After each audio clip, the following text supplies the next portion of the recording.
welcome to the OFX podcast. I'm Dave Claxton, and along with me, as always, is our prolific PR procuring pal, Bethany McChesney. Yep, got a See, PR. another PR. So, what do you want to start? You want to start with Decker from the weekend? Sure, why not? All right. You can go first. You talk.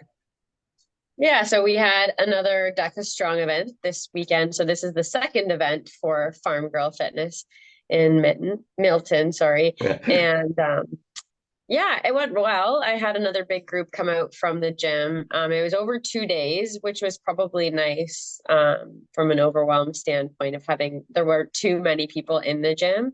Yeah, and this was my third DECA Strong, and I feel like pacing. So we kind of experimented a little bit more with pacing this time. And I think and actually all of my clients, we really focused on pacing it really differently and especially taking it easier on the rower. And it seemed to really pan out.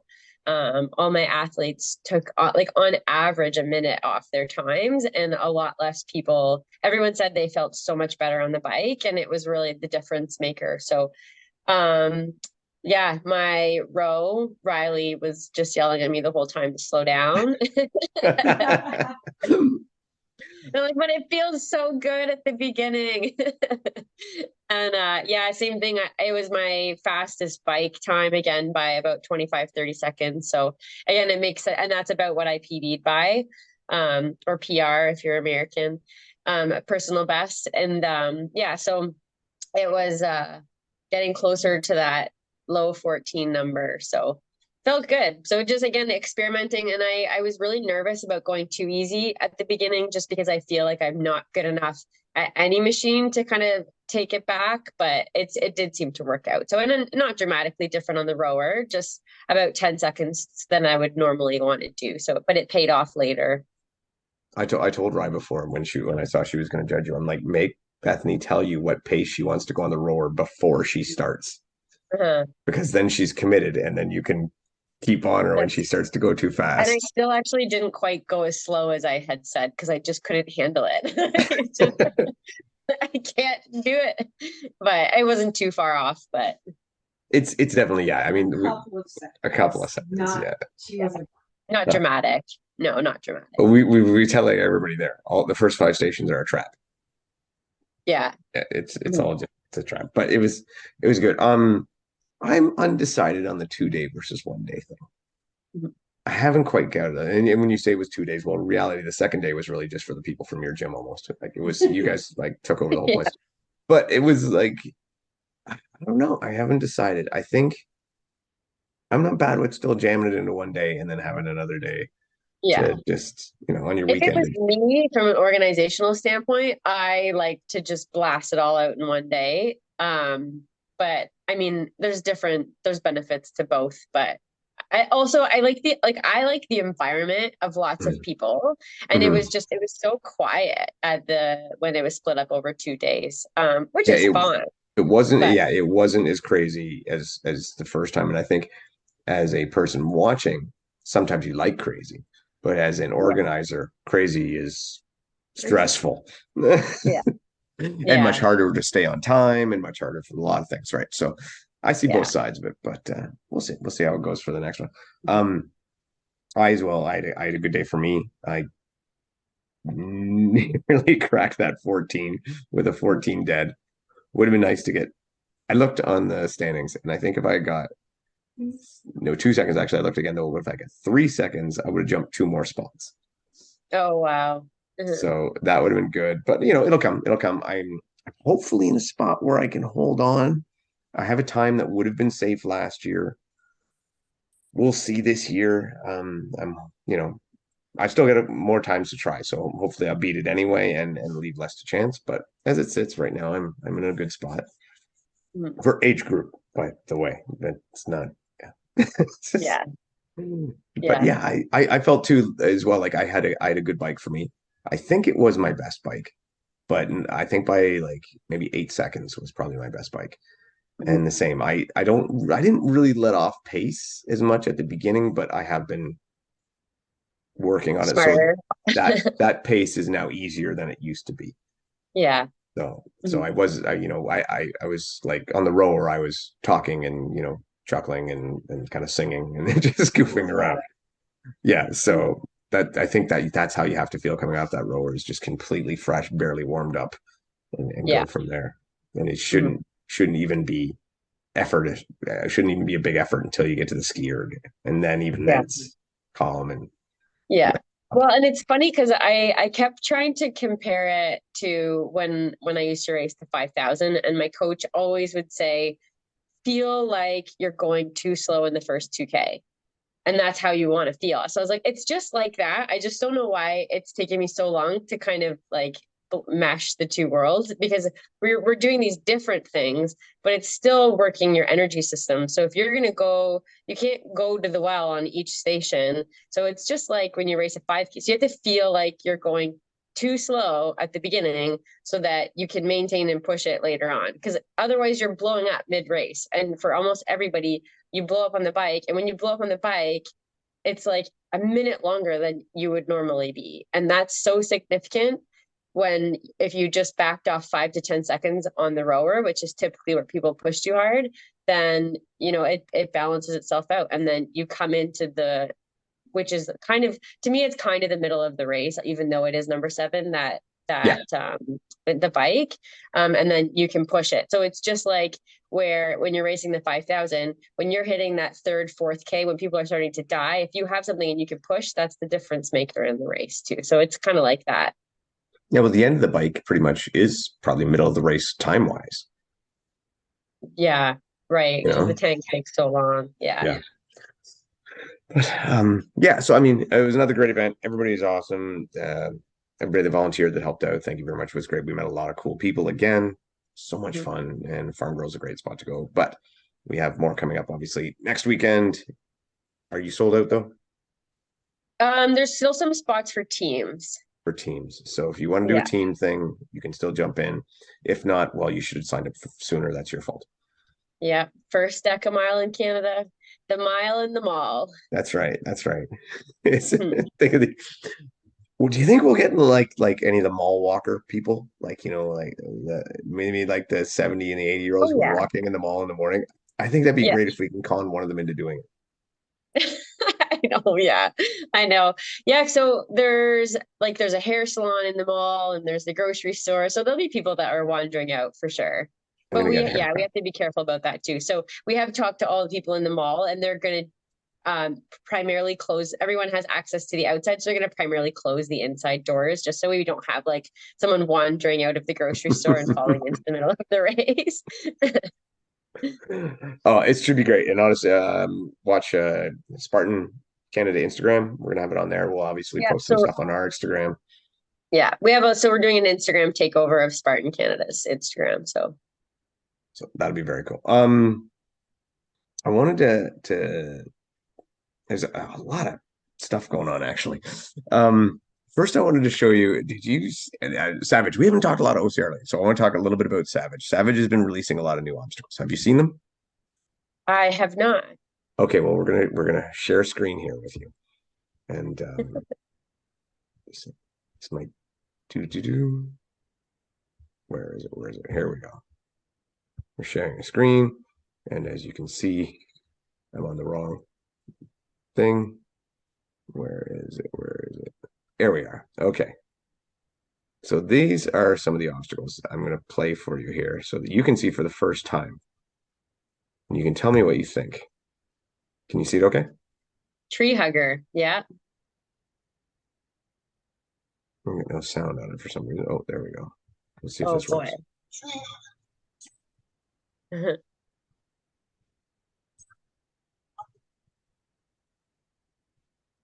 So it's kind of like the vertical poles. Oh, you can hold the chains. No, you just climb up a pole. Yeah, So you just climb up a telephone pole. yeah. But with ropes. You can hold the ropes Yeah. if you're tall enough to reach them. If this guy's, yeah, interesting. It looks like some splinters in the inner thighs, but yeah, it doesn't look extremely challenging at all. Well, here's the problem too that I have with it, and it's like he's first up. Well, you can't just jump up and hit the bell. Well, like I love savage obstacles, but I'm like, okay, we'll just make it better. Yeah, that one seems it's a little bit goofy. I bet that'll be super slick if it's raining though, Oh but yeah, like they'll be slippery for sure, but yeah. I'm just And like, imagine when mud gets on those knots there at the bottom. yeah, yeah. So I mean, I don't know. It's not that it's not. I just it doesn't jump out to me as appealing.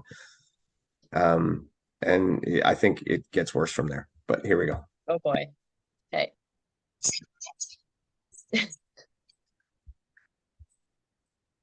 Oh, we lost that Sling there. ring. We'll try that again because it went off fuzzy. What the heck? All right, we'll try a different one, see if that happens, because for some reason we got some very bad. Hmm. Rhythm race.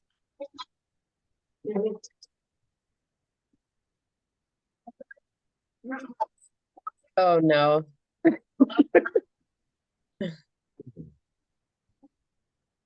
So you move the blocks? Mhm. Oh, it's like a game that you play at kids' birthday parties. I think that's a solid. That was to be named Block Party. Yeah, exactly. Block party or Then we have to name. Kinder block party. I don't know. Oh, Let's see this one. No, that one where isn't doesn't seem to be working, but essentially you're throwing a tire over a ring, over a pole. oh, it's also like a kids' birthday party game. Yeah. So thoughts? I don't know. I mean, those obstacles definitely don't get me excited to race a Savage. I think here's the problem is that Savage has done such cool things and such obstacle innovation in the past, made so many great things that eventually they get to the point where you're like, you're gonna get a couple of duds. Yeah. And I think maybe they got a couple of duds this time. And maybe I'm wrong because I never tried them. And you know what? It wouldn't make me hesitate from racing a Savage because it's a great race and it's a good Mhm. value. I would definitely do one again. But yeah, those ones, well, I like Yeah. I like Lee's new haircut and his shave. That's good. Yeah. Yeah, he Looks looks nice. good. Looks good. Yeah, it looks like just kind of low key innovation, but Yeah, yeah. And I mean, I do give them credit for thinking outside the box, trying some new yeah. things, experimenting. I don't know. I don't know. Anyway, Savage Talk. I don't actually have a Savage on my calendar this year. I don't either, actually. I would like to, but I don't know that I have room for it. They're not very close to us. Yeah, I think the best one you get is Pennsylvania or Ohio. Yeah. So it's just unless it really works on the calendar, it's a tough one. But I do like they have them in series. I still think they have too many races in their series though. That's just my opinion. There, it's like you have to do I think 5 out of 7 or 5 out of 6 or something like that. But 5 races for the series is a lot. Yeah. And then I think it's 5 races and then the championship. So that's just So you kind of have to be all in Savage. yeah, exactly. So that seems like a lot to me. So I think they would have been better maybe with just well, my thought was have a championship race and then make it where you have to accumulate a certain amount of points to get to the championship race. And then when you get the championship race, it's all scores are reset. It's wide open. The champion is whoever wins that race. Yeah. Anyway, still Savage is great. Don't hesitate to go out if you get a chance. And yeah, although I don't really seem to care for their new obstacles, they do have a lot of incredibly cool ones. So they do. you won't, yeah. Still won't regret it. Where to go to now? I'm going to talk about High Rocks Houston. Yeah, sure. I don't know for that one. So High Rocks Houston. Big thing to High Rocks Houston was a few people going down there to try to get in their top 15 times. Namely Ryan Kent, Rich Ryan, Rylan Shadegg, who we just had on, who seemed neither here nor there. And if you cared, if you got the time. Yeah. Christopher Golosky and Camilla Massa were the big names that were pushing for that. Yeah. And really, Ryland's definitely his time was not there. He ended up having probably the worst wall balls of his life. Yeah, 8.5 minutes. Like he could have been in there and then just cramped up at the wall balls. And yeah, 8.5 minutes at the wall balls. Yeah, I think that might have been the only thing in the world I ever could have beat him on. Yeah. And I mean, he finished with a 104. So like his time would have been very decent, Yeah. unfortunately. But not. Yeah, well, think about it. If he did a regular like 4 minute wall ball, he would have been right around that 6 minute mark, right? Yeah. So and he has the fitness. He could have been sub 4. So he still was in the position that he could have went sub 30, and Yeah. he sadly cramped up and did not. So I don't think we'll be seeing Ryland in the Worlds. Ryan Kent, we will definitely be seeing at Worlds. Yeah. Setting what for briefly was the fastest time this year. Mhm. 56 and change. I'm not sure the exact time. Yeah. Take a quick look and see here. He was where is it? 56:52. And when I said briefly, it was because and I'm assuming it's pronounced Vine, Alexander Ronkovic set a 56:13. So Right. On a so very fast course, it looks like. yeah, I'm sure it was. Well, and I'm sure that Kent's course was pretty fast too. But either way, really excited to see Ken in it. Was going to be very disappointed if he didn't make it because we all knew he absolutely deserves to be there. And Yeah. him being there just makes it a better race. Mhm. And then we have on the fence, Rich Ryan. Yeah. Put in a good time. I believe it was a PR for him. Essentially 1 hour and 2 seconds, 60 minutes, 2 seconds, which leaves him in 21st. So he's there if some people can't make it or whatever the case may be. And I do believe he has more races planned to take more shots at it. Okay. So it is. But now, and this one came up and I sent you the video. And one you can go through Rich's lunges. Yeah, so I had heard and because I watched the live feeds of these races and some people had mentioned, I didn't notice it at first, but he was doing like a tiny stutter step on some of his lunges. And some of them were because he was also moving around people and he was catching Ryland. So it was sometimes he'd stutter step to kind of move to the side, but sometimes there would be stutter steps throughout as well. And they were small, but mind you, they were still happening, which you can't do. But I honestly feel like this is one of those things where you're so in race brain. I don't think he knew he was doing it. And he only seemed to do it on the one side. And the judge was right there. So again, it is on the judge. You have to call that. I don't feel like he did it on purpose. I think he was just in race mode and going for it. And some of the stutter steps were happening to get around people. And yeah, it was on the judge to call it. I don't feel like he gained a huge advantage, but there was definitely a couple inches on some of those lunges that were gained from the stutter steps. So it's funny that you say right away that you don't think he meant to do it because and we hadn't had a chance to talk to this before, but Rich has already put out a podcast kind of on the reinforced running, which incidentally is Rich's podcast is fantastic. Definitely check it out. And not just that episode, but a lot. He said on his podcast, he owned it. He said, I screwed up. I didn't realize I was doing that, but I did, and it was wrong. And la da da da, and I should have been penalized, kind of thing. He completely owned it, which is really nice to see. But he said the same thing. He's like, I had no idea I was doing it, and nobody called me on it, so I guess I just kept going. And at that point, he is deep into the pain cave. He's, definitely blurred. So I totally agree with you, and I absolutely believe Rich that he did not intentionally do that. And I do think the onus is still on the judge to call it, but I think it's very refreshing for Rich to still say, "Hey, you know what? Yeah, I screwed that up, and it is what it is." So good for you, Rich, and I do hope you make it to the finals, whether this time gets you in or you go and hold another time. Because again, he's a guy that deserves to be there, and he's a guy that will make it a better race. Yeah, absolutely. Yeah. Then from the women's side, we had Camilla and Chris Rogowski, and they had a really good race.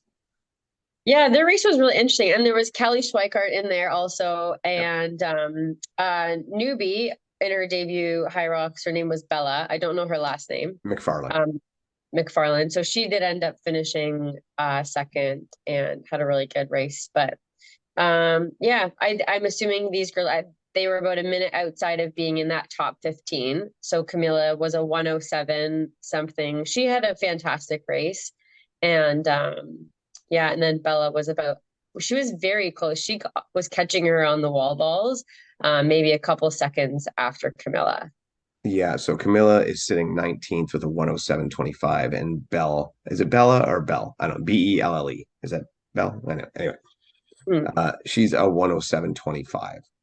So definitely, again, very similar to situation to Rich. So if there's some dropouts, they have a shot. Unfortunately, I think that might be the end for Chris. She put in a 109.38. And I don't know if Chris has plans to do another High Rocks before Worlds. So that might be it, which is kind of a shame and brings up the question, as always, should there be a champions provisional for the next year? Yeah, I think so, at least for the year. Yeah, so Chris was the world champion last year, so should she be able to race this year and get a bye? Yeah, I think so. I think bring back the defending world champion if they want to. But yeah, I think so. I think she should get the invite. Yeah, I tend to agree. And I mean, I'm trying to think of a situation where I would argue against it, right? Just to play devil's advocate. And like in it's unless somehow you would think that the person could make it a less of a race, but I really don't see that. And So the only thing I could see with this kind of situation, because we only have 15 spots, like with Spartan, you can throw a lot of people on a start line. It's very different. But sometimes in the road racing world, so they would have their spot, but they have to prove fitness. So let's say, Chris just has to do, and it's not necessarily, they don't have to necessarily get a time in the top 15, but they have to prove that they could still be in the mix. So let's just say so she has her spot, but she has to prove fitness in any High Rocks in the year, or let's say within 6 months, and do under a certain time. And you can pick whatever it might be so that she would still be in the mix. So I could see them doing something like that, a proof of fitness score. All right, yeah, it's not a bad idea. I mean, I would have just put her in, but Bethany says no, so that's okay. Well, you would want her to do a High Rocks within the year. Yes. Yeah, I think that's completely reasonable. And I think I think it's good. But sadly, I don't think it's in the cards for Chris this year. And that's disappointing. It is because I think a lot of people might be saying, well, she's not really running them that fast. Well, you know what? She was out of the top 15 last year too. And won. So I would not underestimate her. I would not put it by her to repeat essentially a similar style performance. So sadly, I don't think we'll get to see it. One of the other things up, and we'll go back to OCR. Spartan Jacksonville age group series was this weekend and was the test run of the 3K. No real coverage of it per se. I saw nothing. Which again is confusing, but a lot of stories, a lot of Instagram stuff, IG, but mostly from other people. And from what I did see, a lot of positive reviews. Like I actually didn't hear anybody say they didn't like it. Okay, good. So that was good to see her. And I did hear, and I'll say his name, Josh Chase actually posted up there laser pistol better than spear. Okay. Oh, so did Brett Milks, the T-Rex as well. Yeah. Hey man. Yeah, he as well said that it was great and the laser pistol was not bad. So, I mean, that's good to see it got good reviews. I would have liked to seen Spartan put some more coverage into it. And I guess we'll see how the first event goes with the elites. But yeah, I would love to have tried it, man. It looked like a lot of fun. And something like a huge barbed wire crawl. I will say, would have liked to have seen more upper body hanging style obstacles, even if there was another rig or two in there. But they pretty much just had the other. Oh, and the one. Oh, wait, I did hear one thing that might have been slightly negative, and it would have pissed me off. A lot of apparently touch and go on the Spartan rig. Oh, Yeah, because so there was a run loop it penalty. was a run loop penalty. Yeah, and so to me, that either means that's It was short. a flaw in the Mhm. system, or just they did not make the penalty substantial enough. Yeah. Right. Yeah. And again, like I said, that would have pissed me off because I would have been a do the rig guy. And Yeah. I think for something, especially an obstacle like that, that is a high skill level obstacle and does take time. It should be Yeah. a substantial penalty, as opposed Mhm. to like say, I don't know what else, like something that would be less skillful, like really like a spear throw where the penalty is in the amount of time it takes. Anyway, so Mhm. would have liked to have seen that. But all in all, it's coming to Montreal. Maybe we'll get an invite. We'll work on that and see how it goes. So hopefully, yeah, hopefully it carries on, and hopefully some of the people who were maybe against it will at least give it a fair shot before judging, much like we will do with Savage Obstacles. Right. Um, one other thing I wanted to hit on: Gov Games in Dubai. Uh-huh. Have you seen much about this? I looked at Yeah, it. I was looking them up today a little bit. It looks really cool. So you compete as a team with a lot of the events, it looks like. You kind of have to work together as a team, which I love that. That would be super fun.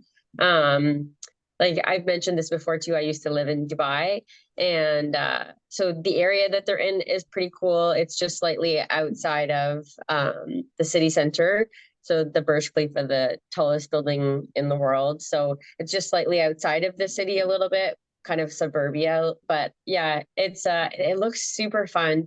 Dubai knows how to put on good events.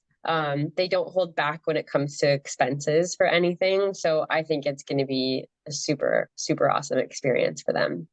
And from what I saw in the past, it's all been all local teams and like teams representing colleges or teams representing. Yeah. I think it really works. A lot of it, some of it, one division is like government branches against each other or something Hmm. along that lines. But they've opened it up to the city challenge. So you're having cities from all over the world.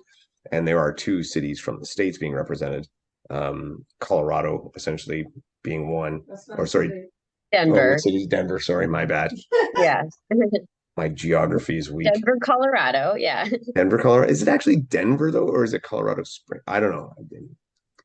A They are city in probably all in Colorado. Colorado Springs. Yeah. A Mhm. city in Colorado is being Mhm. represented by a really good team. And on this team, I guess we have Jack Bauer, Rylan Shadag, Ryan Kent, Rich Ryan, and Chris Rogowski, and I believe someone else. I can't remember who that other person is, but so that is Oh, VJ. oh, VJ. Geez, yeah, absolutely VJ. So I Yeah. mean, a solid team there. I know Leon's got a team coming from Denmark. Yeah. There is another team coming from the States, I think, because I saw in Cole Schwartz, him and Hunter are in Dubai. So it looks like Hunter and Cole are on a Oh. team. I don't know anybody, any of the other members, but I would Mhm. assume that that will be a strong team as well. And Very cool. it looked like some of the events, like a lot of obstacles, a lot of fitness challenges, and apparently there's some like almost team puzzle kind of deals, I guess. Yeah. So I don't Yeah. know. I'm gonna sit down and watch some of the old live stream from last Mhm. year and see what it's like. It looks really cool, and there's some good cash prize money, for obviously dragging getting these people to go out there. So who knows? This might be something big, and maybe it catches on. Maybe they stick with this city format. Maybe we get a Toronto team eventually going down there. That would be nice. Oh, we forgot to mention. Speaking of Toronto, a lot of One Academy went down to Houston, and Okay. Jesse Bruce jumped into the pro wave. I think he came sixth. Yeah. Put in a Yeah, good. fifth or sixth. Yeah. Yeah, I think he was like a 106 or something like that. Definitely Mhm. not a bad first time at all. And Jesse, he's tough as nails. If he gets into it, he could definitely make some waves. Yeah, So so he learned a lot, it sounded like in this first one. So I think he was very prepared. There's just that sled pull is just so unique when it comes to the feeling of the rope. And I think that's kind of where it got him. So and then not knowing he could use chalk. So yeah, I think the next one for him just learning those things about that one specific workout station, I think will make a big difference. Well, and like we say with all of it, right? Even just learning how to pace, what it's not like he doesn't know how to pace. It's how do I fit, how do I feel at each zone? How do I need to pace myself? It's not something you have to just gain it from experience. Yeah. Right. So just with, the next one, I wouldn't be surprised to see him shave 3 minutes off his time on the next one. Yeah. So yeah, that was good to see. And I know he brought out a big crew there and they looked like they had a great time. And I think they all did very well. So I'm happy to see that. Hopefully we get some more Canadians up to some more of these hybrid events down south. And that way we get more of them north of the border. So does Jesse Bruce now have the fastest Canadian time? I don't know if he does or if Austin does. And I'll tell you right now, there's actually another guy who was in Las Vegas and did his time there. And I want to say he was at like a 106 or 107 as well. Oh, okay. I'd have to go dig down the rabbit hole, but I will find out and I will post it who has the fastest Canadian high rocks time, but it'll be one of those three guys. I couldn't say that with very much confidence. And I think it might be Jesse. I think it's Jesse, yeah, but we'll see. But we're going to say it's Austin because he's Team OFX. So it's Austin for now until I prove otherwise. Yeah. All right. Why don't we get to our interview? We have a great interview with someone we've been wanting to talk to for a long time. One of the best hybrid athletes out there and just a really awesome person, Dr. Alandra Greenlee. Then you got to start over from square one. Yeah. No, we just dumped it when it happened. It was like a whole hour. It was Oh, bad too. Yeah. no. Do you know Carolyn Prevo? The name sounds familiar. She's a games CrossFitter. And, Yeah, okay. And she's a friend. So we had her on and it was like probably over an hour long chat. And I wanted to hit stop record. And obviously I couldn't stop the recording because I hadn't started. Did you tell her at that point or did you? Yeah, I owned up to it. I don't know. She made fun of me. Made fun of me. And on the little board behind me for like a year, it said, please remind Dave to hit record. Deserved. So, well deserved. Yeah. You got to do what you do. These things happen. I blame Bethany still. But I wasn't even there. you were on. Was I? I think so. Oh, I don't remember. It was a long time ago. Yeah, it was quite a while. How was your trip? My trip was really good. It was very, very fast, as you know. Yeah. Very busy. A lot of unpredictable. Sorry, there's something under my computer. Just want to pick it up. A lot of like unpredictable schedule wise, just the way the whole competition was set up. But it was really good. Yeah, we were hoping that you could have got out, but at the same time, I was like, the lady who runs the gym, she's like, "Do you think she'll make it?" And I'm like, "I don't think so, but there's always a shot." I wanted to so bad, but when they announced that the Sunday morning event was a team event, I'm like, oh shoot, I can't take that seriously and let people down. But otherwise, I would have been there. That's right. I think Bethany's thankful you didn't make it because she ended up getting the win. So awesome. What was you explain what you came up to because we'll just explain it. So Alandra was up in Mississauga, which is very close to us in Ontario in Canada. What brought you up here? Because I was kind of surprised when I saw it. I didn't know what this was at all. Yeah, so I got involved with this online rowing team through Matt Stankovich, whom I met at one of the DECA competitions. So I've been doing this online rowing team competition, and then they told me about the World Rowing Indoor Championships in Mississauga. I think I always say it wrong. And close. They hosted an event called the Versa Challenge, which was for the entire weekend, 5 events, which were unannounced, all rowing, like entirely rowing. And it was, you had to do a qualifying, a couple of pieces for that you had to submit. And then they took the top 10 qualifiers and took us there to compete over the weekend. So that's what I did over this past weekend. You sent me some of the events, and I'm pretty good at deciphering rules and things. And I was freaking lost. I was like, so I'm going to take a stab, but like the one event was you had to jump from 5 different rowers and hit certain essentially output scores, be it wattage or stroke rate or whatever. on each one, and if you didn't hit that score, you had to do an extra 100-meter penalty or something like that. Like, Yeah, I mean that's pretty much it. So on the Concept 2 rower, there's if you go under like more options, there's a game setting, there's different games that people can play. So one of them is target training, and on target training you can set your like what output and everything that you want to do, and you like have a target board and you get like a dart or something that you have to throw to that. So that was the final event for the weekend. You had a different setting on each of 5 rowers that you had to sequentially work through, and if you didn't miss it, you had to go and do a penalty row. It was a very interesting final event. And so as you can see, these weren't like standard rowing, like, okay, do a 500-meter time trial, do a 2K time trial. These things kind of like took us off of like, the beaten path. It was really exciting. It was totally my jam. I was totally into it. I think a lot of the serious rowers that are really into it were taken aback a little bit. They weren't really expecting something like that, but I thought it was really cool. So the one that I thought was really neat, I saw the video where the rowers were on sliders. So did you have to row in sequence with the people that were attached to your same slider? Yeah, exactly. So on the Concept 2 rower, they have slides that you can hook the erg up to, and then you can put them on with like additional people. So I guess it simulates when you're actually on a boat, which I have never done. I'm always just like jumping on the erg at the gym. And so a lot of us had never used them before, and it was basically simulating being inside of a boat. You had to like be on the same cadence as everybody else inside of the boat. So we were all trying to like figure out how quickly we wanted to go as far as our stroke rate. And it was a whole other set of challenges for us. it's I think that was insane. the second/third event because one of the events got canceled due to technical difficulties. All right. I was going to say weather, like, Yeah, we were talking to people while we were in town. We're like, oh, we're here for a rowing competition. They're like, where? It's so cold. Like everything's frozen. And then they're like, oh, the Paramount Fine Food Center. Like, is the pool big enough there to row in? Like that was like on an erg, you sit on it. She's like, oh, it's funny. So you say the other, so this seems like it's pretty new to you, right? Like you didn't have a lot of experience with this. So Yeah. the rest of your team, were they experienced? Because you seem very thrown back, but you said some of the more experienced people were even kind of drawn back. So this was not typical because this was a pretty high level championship, wasn't it? So when I say my team, I affectionately refer to multiple groups of people. So I have my online rowing team, whom I know like just through online. We had never met prior to this weekend. A few of them were there competing in other events.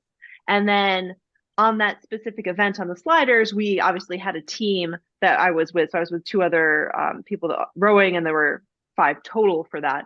And then anybody else is on my team. We're all on the same team. I don't know. All there to have a good time.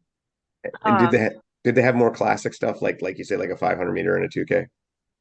So in the entire event, they did. Those were the primary events for the weekend, split Okay. up by age group and weight, but not for the Versa challenge. And I think Gotcha. that was kind of an interesting thing that they did. They didn't say like the Versa rowing challenge. It's the Versa challenge. So in hindsight, I think that could have given us a little bit more perspective as to what this may entail. Because I would say it wasn't all necessarily like rowing. For that slide that we were talking about, it was really like getting on the rower and getting off the rower as fast as you can, which from like a CrossFit background, I'm like, yes, we can do this. But a lot of the other people don't focus on that very much. I'm always about to get on and get off because my wife and I are starting to do the relay thing, so we're focused on the actually getting the Oh, switches down. yeah, And that's huge. yeah, we do no Uh-huh. straps on the feet anymore, so we row without the feet straps on. I didn't even know that was like a thing until this week. I was like watching, like, what are they doing? So it was a completely different world than I'm used to, and it's such a exciting community. Everybody's so passionate about it. And side note, I have never felt like a midget in my life before, but these people are so tall. I was like one of the smallest people there. I'm like, wow, I've never felt like this before. Well, now you know how we feel. That's wasn't how gonna say I feel anything. all the time. So, how did you guys do? How'd you place it in, or does it even matter? I got 10th out of 10. Nice. Yeah, there's only one way from there. That's So right. I'm overall, really happy with the experience. I had a great time and met some of these incredible rowers. Like I just follow, like see them on Instagram, see their splits, and like I'm just kind of like fangirling these people. Um, but overall, it was a really good experience. And then my other online rowing team teammates also did fantastic. They all podium, and actually one of the other people on my online team, she won the whole competition, Elizabeth Gilmore, Oh, that's for the awesome. Versa. Yeah. Well, I look at that, and actually, you get a lot of respect for me from that because it goes back to martial arts days for me. If you can be at like the top level of one sport, where we would be, black belts in our specific discipline, and then go to a different martial art and start back at ground zero and be a white belt and have that humbling, kind of thing. I think it's great. I think it's awesome that you can do that and sit there and smile about it and have a good time with it. That just shows a shit ton of character. Oh, thanks.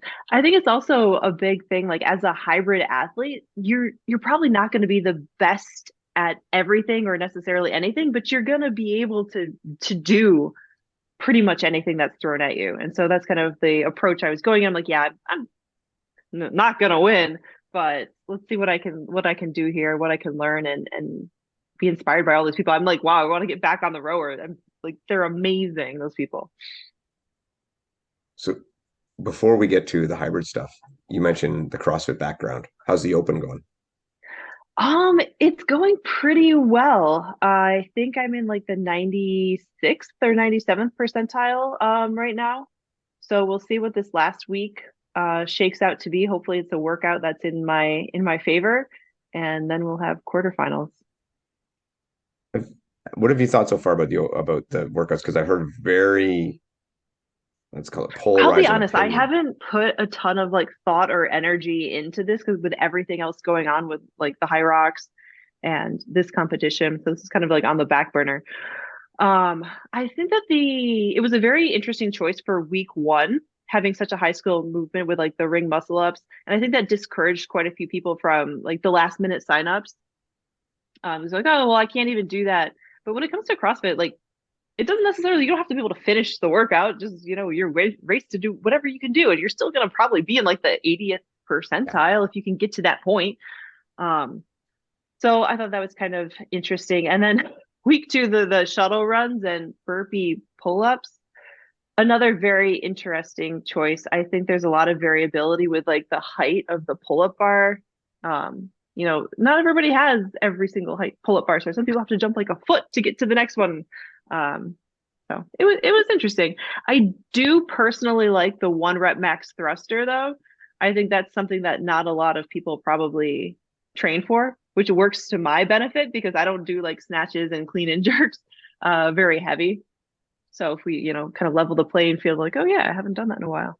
That's good. So That one seemed awkward too, like to me. I mean, I didn't participate in everything, but when I read it, I was like, I've never heard of anyone doing a one rep max thruster. the funny thing is my gym programmed all of these movements like within the past month. So I had done like a 1 rep max thruster like a month ago. I think I posted it on my Instagram saying like, I don't know, something silly, but I was like, okay, I can do that. And the pull up thing, Bethany, that brings me back to OCR stars. Remember when we had to do when we're Yeah. trying to find the right height pull up bars at your gym? Yeah, and you had to stand and measure it at your thumb height. And I ended up having to actually like drill new holes in my uprights. And like it took so much time to just set it up for different height people in that workout. So yeah. And then I just left it. I'm like, I'm just leaving it. Hopefully every man is 5'7". Yeah, it is a lot. So we'll do the hybrid stuff. First thing comes to mind is you obviously just came off the US championships. 3 weeks before that, did the European championships and had great races in both. You're well seated comfortably for the worlds. How did the two compare in your mind? Because obviously we hit back and forth and back and forth, and I've never heard you really chime in. And now being someone who has a direct comparison, what's your Uh-huh. stance on it? So are you kind of dancing around the sled weight type of Well, I topic? know I don't dance around shit. Yeah, you can talk about this. I'll tell So you, I I was don't like the actually qualifying. Yeah, I was actually talking to a group of High Rocks people this morning. I was like, you know what? I'm just going to bring a scale with me and place it against the sled and push on the scale, see how much force it takes to move this sled, and then do the same thing in Europe. And there you go. Like, why don't we just standardize it by that, not necessarily the weight that's on there? Because, and it is what it is. And it's all been said before, but you see the videos like just this past weekend of people pushing these sleds in Vienna. They're like on butter. They're on wheels. They're just sliding right across the floor there. And I'm like, wait, this can't be like the pro weight. That has to be like the open. And they're like, no. So it was interesting, but I think it comes down to, they're obviously different for whatever reason. And the qualifications should take that into account, I think, in some way.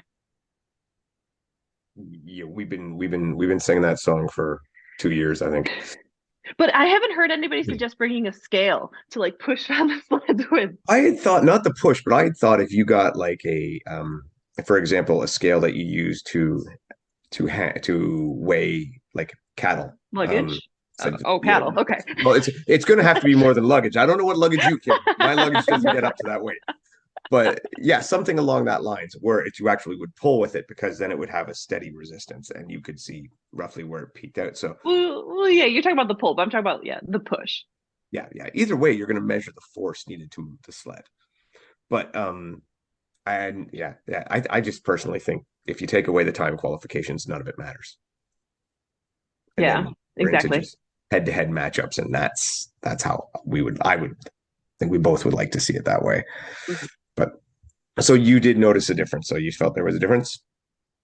Yeah. Do you think it was different? Did it play? Do you think one plays to your advantage or not? I think overall, I'm generally a pretty strong sled pusher. I've got quite a bit of mass that I can kind of like push into that. So I like it when it's really heavy. I want it as heavy as it can get. I want those legs burning on the other girl so they can't run afterwards. And the other thing too, I got to run with you a couple times in Chicago, just chasing you with a camera for as long as I possibly could, which was not very long.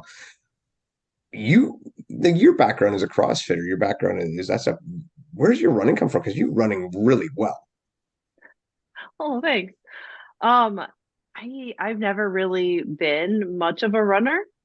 It's just in CrossFit, I focus on like form and technique, and I know like what's like good running and bad running, not necessarily saying I'm a good runner, but I think a lot of like the mental game goes into it. And it's kind of like once you have the basics of it and you kind of know how to run and you shouldn't run, like I don't want to like say anything like specific, but yeah, and if you have the stamina, you can kind of do it. So since starting High Rocks, have you started to add more running into your training programming then?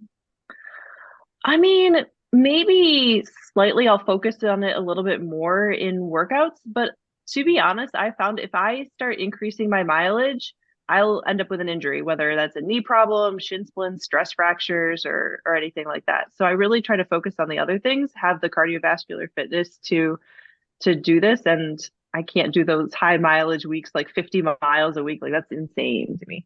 Not insane, but not doable. See, so that strikes me as really interesting because you think of the different approaches where you got someone like Lauren, and Lauren just runs and runs, and not that's all she does, but she just loves to run and does so much volume on it. And some of the other guys, I think like a lot of guys, when you talk about like Rich Ryan or Ryan keep saying increasing the run volume, getting more running in to improve at High Rocks and whatnot. And yet, like how much do you think you would run a week? I think that the max on Strava said it was like 10 miles in 2022. I like this idea. I think I sent it to Tara. It's like my yearly review. I was like, "Ooh, that was a big week." Oh God, yeah. Tara's probably one of those like 50, 60 milers, I think. She's incredible. She's an incredible athlete, and she can run like insane. The splits that she puts up, I'm like, ooh, it makes me hurt. I'm like, shoot, should I do that workout? No, I will not run again. Well, I think you and I are both staring down the same problem of possibly teaming up with Tara in the future and having to deal with her running. But I figured it out, so I'm just letting her run, and I'm going to do station. She can do all the running. Hey, she pulled that on Dylan, so I know, so it's bullshit. fair, right? It's time to come around the other way. Yeah. Now you know how it feels. So obviously you're planning for Worlds. Are you going to fit anything else in before as a tune-up or like? So yeah, I'm doing the Go Ruck Games at the end of April, tentatively. So have you been working on your wrestling? I did take a class last a couple weeks ago, and I've got another one coming up this weekend. There So you yeah. go. That's good. I'm more on board with it this year than I was last year because I didn't like the wrestling last year because nobody knew it was coming. Well, that's the other thing is I'm like, well, how much time should I put into this? Because if everybody knows that it's coming, like they might not do it. So I would be surprised if they didn't. I would. like I said, I'm like, hey, I want to try it. Sounds like fun. When I went to that first class, they're like, wait, who are you? You're doing what? Why are you here? I'm like, I've never done any of this before. Tell me what to do. It was very comical. They're like, she's insanely fit, but she knows nothing about this.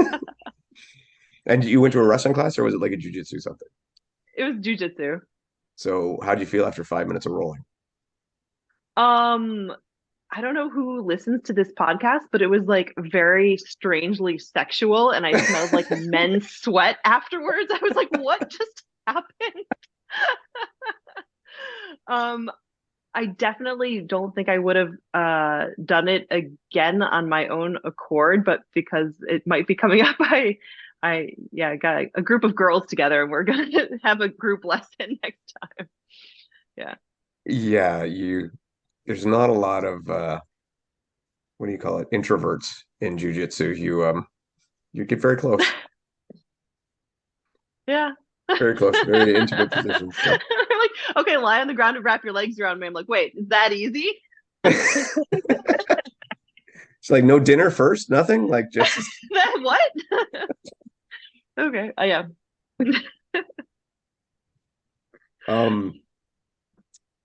we never really got this is the first time we've ever got a chance to really talk with you. And I think the first time we actually met you in person was at Deca Worlds, which you had an awesome weekend. You get the triple second. And they made your shirt right, unlike mine, which was good. But how was your experience there? And will you be back? Because like I don't think you've put in a time this year. Are you heading back this year?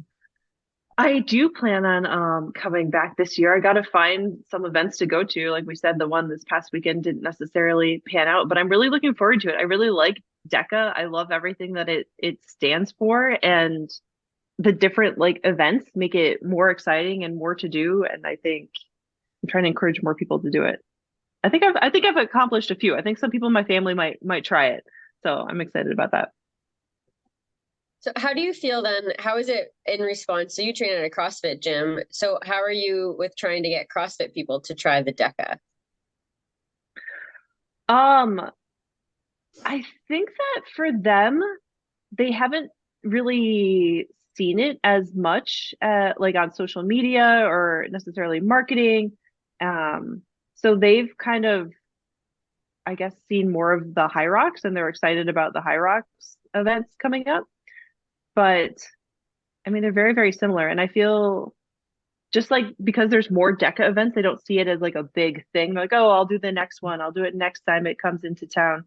But there's no reason that they wouldn't do it. And I guess I just need to find an event and then need to have them come with me.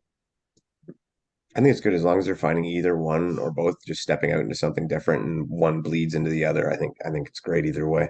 I have heard the challenge, obviously, with CrossFitters not many CrossFitters not liking that much running for a high rocks, and that's why we've kind of always said a nice half rocks would be good. Where you could, A low rocks instead of high rocks. yeah, half the running, twice the weight. It'd be fantastic. I have said that I want to do like the men's weight and just kind of see what kind of time I could put up. Do it. Just waiting for that opportunity. Everybody's like, yeah, ask for forgiveness, not permission. So we'll see. I don't think you'd even have to ask for forgiveness. Just show up and run. Just do it. They would love it. They'd be all over it. They'd be pictures and they'd just drown you in social media for that one. The owl. Well, we'll have to cut that out of the podcast so nobody knows. Yeah, Yeah.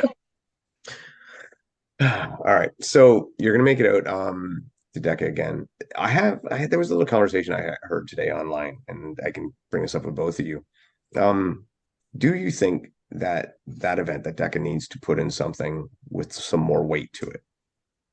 Like a heavier version?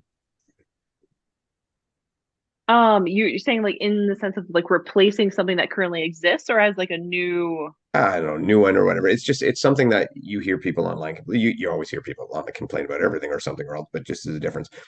But one of the things that comes up time and time again is, and sometimes from some of the pros is, I like it, it's great, but I'd like to have a heavier version. Like even if you just took like the dead balls instead of being 40 pounds for women, making them like 80 pounds, and then your lunges instead That's all I had to train with when I was getting ready for it. So something along that line. So not really changing the stations, but upping the weight. I think that would be awesome. I would definitely do it.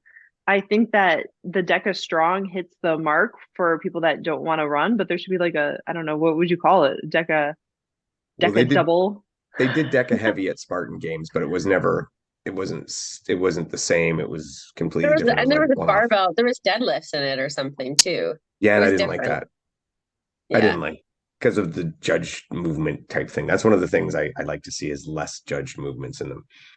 But but yeah, even if they just took the regular DECA and upped the weight a bit, or a lot, not a bit.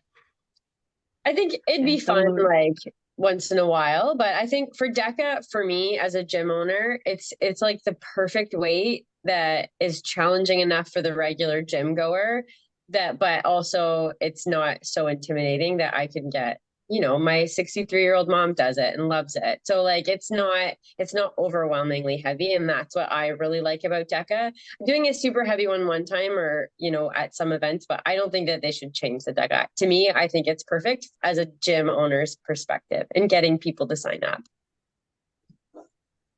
Yeah, I think that's a great point. One of the things that I think is the best about DECA, and I don't remember if I said this, is just that it's all accessible for people that can do it reasonably. Like, you can get it done. And I wouldn't want to take away from that, but having like maybe at their DECA fit events, they have like a DECA heavy something. I think that would be cool. So what else is on the calendar other than your High Rocks coming up and hopefully some DECA? Is it any more rowing? Got to keep it all straight in my head. So I think that after the Go Ruck Games, I don't have anything until Manchester, and then the week after that there's a CrossFit competition, and then High Rocks New York, and then it's my grandma's birthday, and then I think I just saw another competition that was like the next week or something after that. So June's going to be a big month. Wow. Well, that's awesome.